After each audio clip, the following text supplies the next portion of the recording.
नमस्कार. यामिनी क्रिएशनमध्ये आपले सर्वांचे खूप खूप स्वागत आहे. आजच्या व्हिडिओमध्ये आपण बघणार आहे 38 मापाचा प्रिन्सेस कट ब्लाऊजचं कटिंग.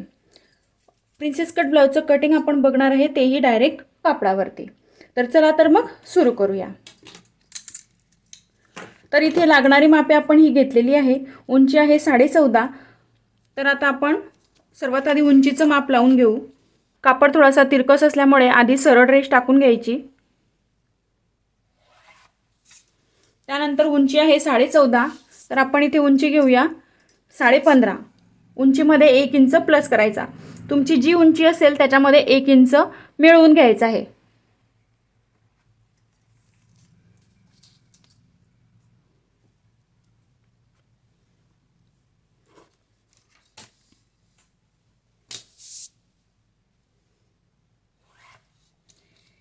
इथे आपण हे उंचीचं मार्किंग केलं. त्यानंतर आपल्याला शोल्डर आणि आर्महोलचं मार्किंग करायचं आहे. तर इथे आता आपण शोल्डरचं माप लावूया. तर आपला मागील गळा आहे 10.5 इंच आणि माप आहे 38 इंच. तर त्याच्यासाठी आपण इथे शोल्डरचं माप लावणार आहे 5.5 इंच. हे 5.5 इंचावरती आपण शोल्डरचं मार्किंग केलं तितकंच इथे घ्यायचं. त्यानंतर ही रेष तयार करायची. इथे आर्महोलचं माप लावण्यासाठी आपण घेणार आहे 5.5 इंच. हे आपण 5.5 इंचावरती मार्किंग केली. ही मार्किंग आपल्या आर्महोलवर डिपेंड असते. आपण हे कमी जास्त नंतर करू शकतो. ही मार्किंग करून झाली. आता आपल्याला इथे लावायचं आहे छाती माप. छाती माप आहे 38. 38चा चौथा 9.5. 9.5 आणि पुढे 1.5 ते 2 इंच शिलाई मार्जिन. 1.5 पावणे 2 इंच तुम्ही शिलाई मार्जिन ठेवू शकता. मी इथे हे पावणे 2 इंच शिलाई मार्जिन ठेवत आहे. त्यानंतर इथे कमरेचं मार्किंग. कमर आहे 34. 34चा चौथा 8.5. इथे आपण घेतलं कमरेचा चौथा 8.5. 1 इंच मागील टकसाठी आणि जितकी शिलाई मार्जिन इथे घेतली आहे तितकीच इथे घेऊन घ्यायची.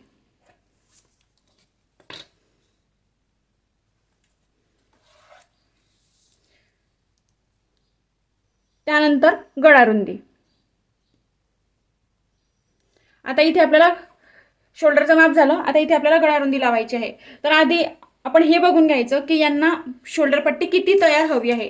आता इथे हे अर्धा इंच गेलं आपलं बाही जोडण्यासाठी. त्यानंतर त्यांना शोल्डर पट्टी हवी आहे 2.25 इंच आणि 5 इंच एक्स्ट्रा आपलं पायपिंग करू किंवा गळ्याला जे फिनिशिंग देऊ त्याच्यासाठी. तर ही 2.25 इंचाची पट्टी ती तयार आपली इथे होणार आहे. त्यानंतर इथे 5 इंच शिलाई मार्जिनसाठी आणि राहिली ती आपली गळा रुंदी 2.25 इंच. ही 2.25 इंच झाली आपली गळा रुंदी. त्यानंतर इथे मागील गळा आहे 10.5. त्याच्यामध्ये आपण अर्धा इंच प्लस केला. शोल्डर जोडण्यासाठी लागणार आहे तो. आपण 11 इंचावरती हे मार्किंग केलं. इथे 2.25 घेतलं. इथे तुम्ही अडीच 3 तुम्हाला इथे गळा किती पसरट हवा आहे त्याच्यानुसार तुम्ही घेऊ शकता. मी इथे हे 3 इंच घेणार आहे.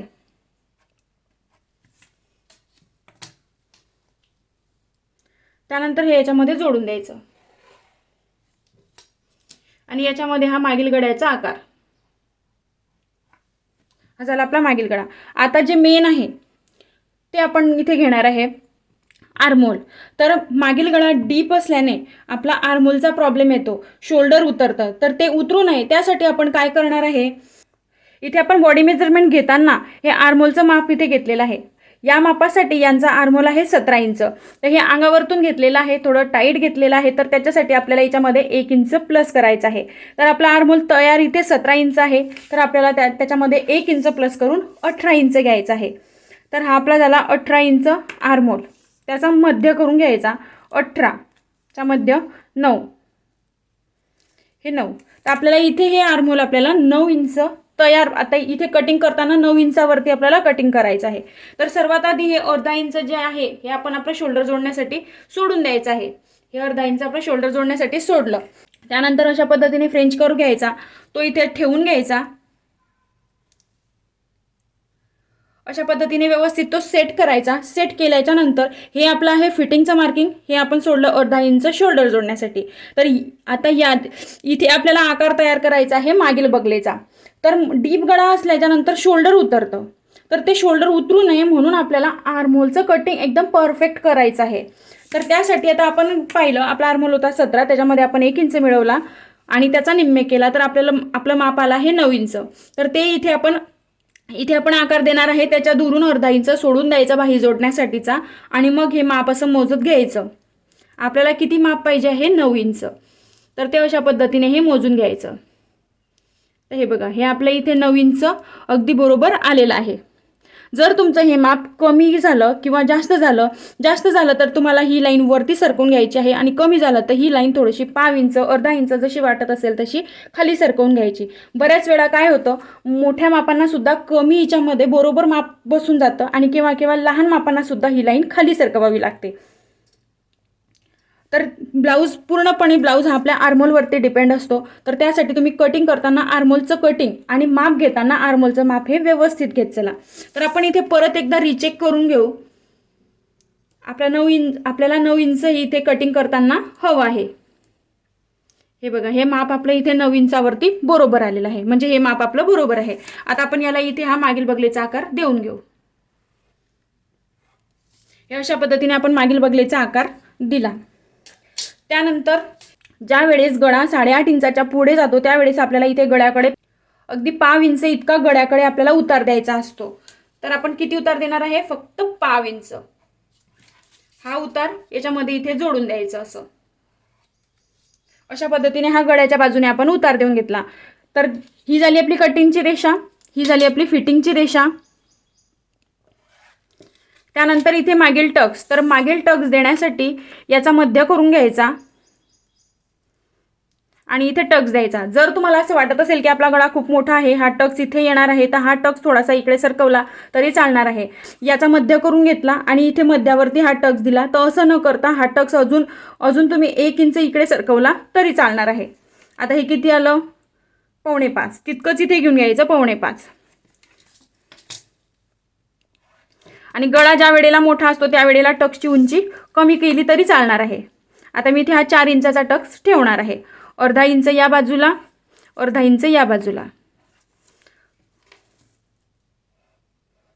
आता हा आपला बॅक पार्ट आखून झालेला आहे. आता आपण याला कट करू आणि याच्याच नुसार आपण पुढील भाग कट करायला घेऊ. तर आधी आपण याला कट करून घेऊ.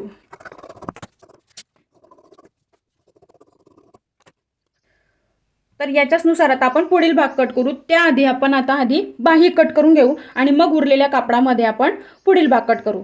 चला तर मग. आपली बाहीची उंची आहे 10 इंच आणि दंडघेर आहे 11.5 इंच. हा आपला डबल कापड आहे. याला आपण परत एकदा फोल्ड करू.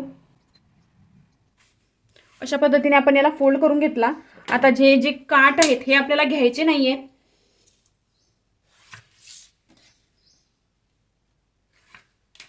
हे काठ आपल्याला घ्यायचे नाहीये. हे अस्तरचं ब्लाऊज असल्यामुळे आपण याच्यामध्ये 1 इंच प्लस करणार आहे. तर उंची आहे 10, त्याच्यामध्ये आपण 1 इंच प्लस केला.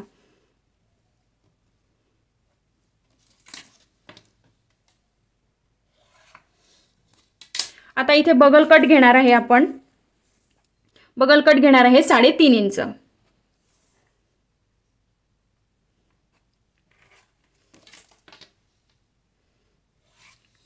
आता इथे आपल्याला माप लावायचा आहे आपल्या आर्महोलचा निम्मे. जे आपण ब्लाऊज कटिंग करताना घेतला होता, बॅकपार्ट कटिंग करताना जे घेतलं होतं तेच माप आपल्याला इथे हवं आहे 9 इंच. तर इथे हे 9 इंचावरती मार्किंग करायचं. आता इथे थोडंसं कमी पडणार आहे 2 इंचाला, तर मी घडी थोडीशी वाढवून घेते.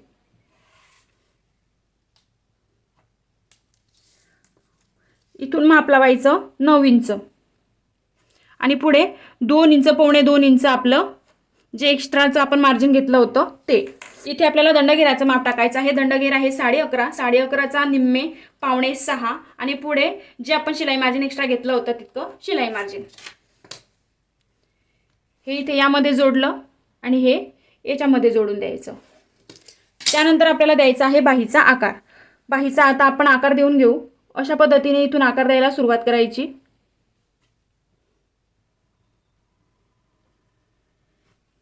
हा झाला बॅक साईडचा आकार. त्यानंतर इथे आपल्याला फ्रंट साईडचा आकार देऊन घ्यायचा आहे अशा पद्धतीने. हा झाला आपला पुढील भागाचा आकार. दोघांमध्ये जास्त अंतर ठेवू नका.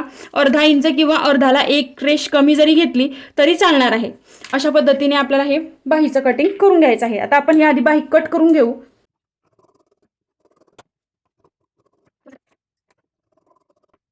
हे बघा, ही आपली बाही इथे तयार झाली. आता आपल्याला पुढील भागाचं कटिंग करायचं आहे. तर आता आपण बाही आणि पाठीच्या भागाचं कटिंग केलं. आता इथे आपण करून घेणार आहे पुढील भागाचं कटिंग.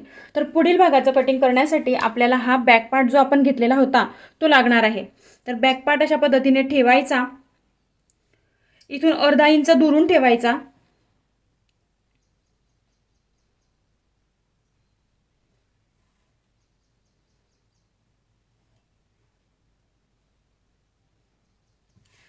अर्धा इंच दुरून आपण हा बॅक पार्ट ठेवून घेतला. त्यानंतर हा आहे तसाच्या तसा आखायचा नाही. याला फक्त आपल्याला हा इथे एक लाईन टाकून घ्यायची आहे. ही एक लाईन टाकली, ही एक लाईन टाकली. त्यानंतर इथे ही त्यानंतर गळा रुंदीची मार्किंग केली. ही गळा रुंदीची मार्किंग. त्यानंतर हे जे अर्धा इंच आपण दूर ठेवलं होतं त्याचं मार्किंग करून घेतलं. त्यानंतर आपण जे हे इथून शोल्डर जोडला आहे ते सोडून द्यायचं. शोल्डर जोडायचा, अर्धा इंच सोडून द्यायचा. त्यानंतर जे हे 9 इंच घेतलं होतं त्याचा मध्य घ्यायचा. 9चा मध्य 4.5. तर इथे 4.5 वरती आपल्याला मार्किंग करून घ्यायचं आहे. इथे हे 4.5 इंचावरती आपण मार्किंग केलं आणि हा आकार फक्त इथपर्यंत देऊन घ्यायचा. इथपर्यंत हा आकार दिला. त्यानंतर हा बॅक पार्ट आपल्याला उचलून घ्यायचा आहे. हा बॅक पार्ट आपण उचलला. इथे आता आपला पुढील गळा आहे 7 इंच. तर आपल्याला मार्किंग करायचं आहे 7.5 इंचावरती. इथून टेप ठेवायचा तिरकसमध्ये 7.5 इंच. आपला गळा रुंदी होती 2.25 इंच. तर इथे तुम्ही हे अर्धा इंच सोडून आपल्याला 2.5 पावणे 3 इंच, जसं तुम्हाला पुढे गळा पसरट हवा असेल त्यानुसार तुम्ही अर्धा किंवा पाव इंच मिळवू शकता. मी इथे 2.25 इंचावरती मार्किंग केली. अशा पद्धतीने चौकोन आखून याच्यामध्ये आपला पुढील गळ्याचा आकार देऊन घ्यायचा. आपला पुढील गळ्याचा आकार झाला. त्यानंतर इथे आपल्याला खाली 1 इंच वाढवून घ्यायचं आहे. खाली किती वाढवायचं आहे? 1 इंच. हे 1 इंच आपण इथे पुढील भागाला खालच्या बाजूने वाढवून घेतलं. हे आपलं अर्धा इंच जे एक्स्ट्रा सोडलेलं आहे ते. त्यानंतर इथे आपल्याला घ्यायचं आहे बस्ट पॉईंट, म्हणजे शोल्डर पासून बस्ट पॉईंट आपण हे बॉडी मेजरमेंट घेताना घेतलेलं होतं 11 इंच. तर त्याच्यामध्ये आपल्याला अर्धा इंच प्लस करायचं आहे, कारण इथे आपला शोल्डर जोडण्यामध्ये जाणार आहे.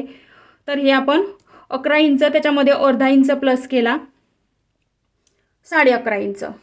त्यानंतर इथून हे अर्धा इंच जे आपण घेतलेलं आहे इथून आपल्याला टाकायचं आहे 4.5 इंच. हे अर्धा इंच याच्यामध्ये घ्यायचे नाही. 4.5 इंचावरती या मापासाठी हे अंतर आपण घेतलं. त्यानंतर अर्धा इंच कमी करून इथे टाकायचं 4 इंच. हे याच्यामध्ये जोडून द्यायचं. इथपर्यंत झाल्याच्या नंतर हा आकार आपल्याला इथे जोडून द्यायचा आहे. अशा पद्धतीने. त्यानंतर इथे हे अंतर जास्त होऊन जातं, हुकलूक पट्टी खूप मोठी होऊन जाते, म्हणून याचा मध्य घ्यायचा. याचा इथे मध्य घ्यायचा आणि हा मध्य याच्यामध्ये जोडून द्यायचा. त्यानंतर आपण हे एक्स्ट्रा अर्धा इंच घेतलं होतं. हे एक्स्ट्रा अर्धा इंच इथून जे आपण जोडलं तिथून ते इथे गळ्याकडे इथे जोडायचं आहे.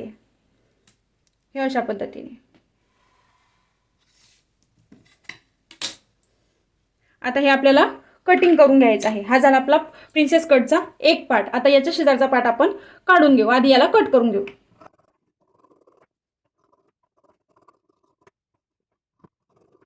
हा एक पार्ट आपला इथे तयार झालेला आहे. आता यालाच ठेवून आपण दुसरा पार्ट कट करून घेऊ. हा पार्ट इथे अर्धा इंच डायरेक्ट इथे न ठेवता याच्या पुढे अर्धा इंच सोडून आपल्याला मार्जिन लागणार आहे, म्हणून याला असं ठेवला. याच्या खाली बघा इथे कापड आहे, हा आपल्याला शिलाई मार्जिन वाढवण्यासाठी लागणार आहे. तर हे अशा पद्धतीने ठेवून घेतलं.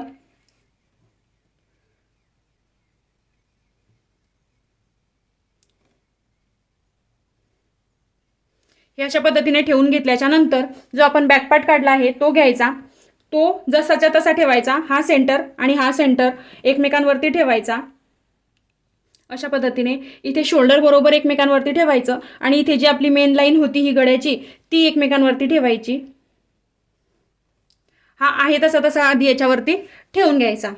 हा ठेवून घेतल्याच्या नंतर आता आपल्याला काय करायचं आहे, इथे एक असं मार्किंग करून घ्यायचं की इथपर्यंत आपला हा पाठीचा भाग आहे. हे याच्यासाठी एक मार्किंग करून घेतलं. त्यानंतर इथे अगदी 1/2 इंच आणि वरती सुद्धा 1/2 इंच अशा पद्धतीने हे 2 मार्क आपण केले. त्यानंतर इथून हे या 1/2 इंचामध्ये मिळवून द्यायचं. अशा पद्धतीने हे पाठीचा भाग ठेवल्याच्या नंतर आपण ही एक मार्किंग केली, ही एक मार्किंग केली आणि ही एक मार्किंग केली. त्यानंतर ही लाईन याच्यामध्ये मिळवून घेतली. बस इतकं झाल्याच्या नंतर हा पाठीचा भाग आपल्याला उचलून घ्यायचा आहे. उचलून घेतल्याच्या नंतर मग आता हा जो आपण फ्रंट पार्ट ठेवलेला आहे, एक पार्ट ठेवलेला आहे, त्याला इथे अशा पद्धतीने शेवटपर्यंत मार्किंग करून घ्यायचं. हे शेवटपर्यंत मार्किंग केलं. खाली सुद्धा इथे जे संपत आहे इथे एक मार्क आपण करून घेऊ, कारण आता आपल्याला इथे टक्सचं मार्किंग करायचं आहे. इथपर्यंत झाल्याच्या नंतर हा पार्ट सुद्धा आपल्याला उचलून घ्यायचा आहे. हा पार्ट पण उचलला. त्यानंतर इथे आपल्याला शिलाई मार्जिन वाढवायचं आहे 1/2 इंच. ते कुठपर्यंत वाढवायचं, जो हा आपला बस पॉईंट होता, हा या बस पॉईंटपर्यंत आपल्याला शिलाई मार्जिन वाढवून घ्यायचं आहे. इथपर्यंत 1/2 इंच.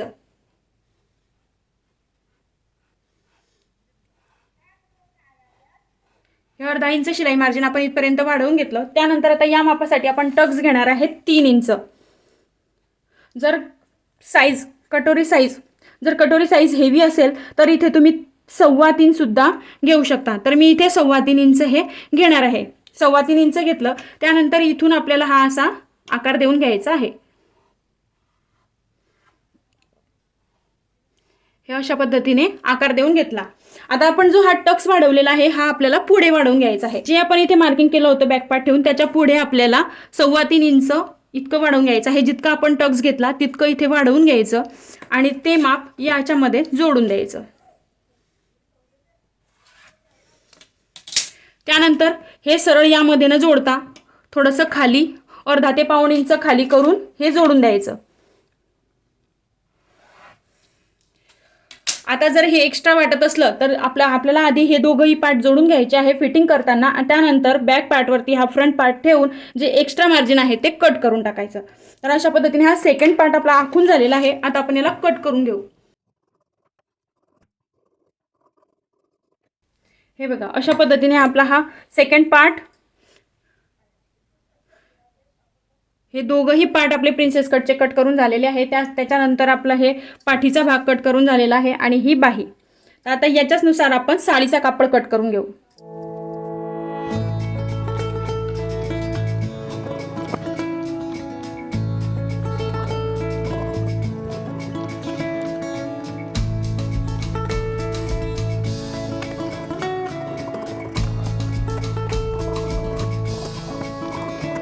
तर हे अशा पद्धतीने 38 मापाचा प्रिन्सेस कटचा ब्लाऊज कटिंग करून झालेला आहे. तर व्हिडिओ आवडल्यास व्हिडिओला लाईक करा, चॅनलला सबस्क्राईब करा. धन्यवाद.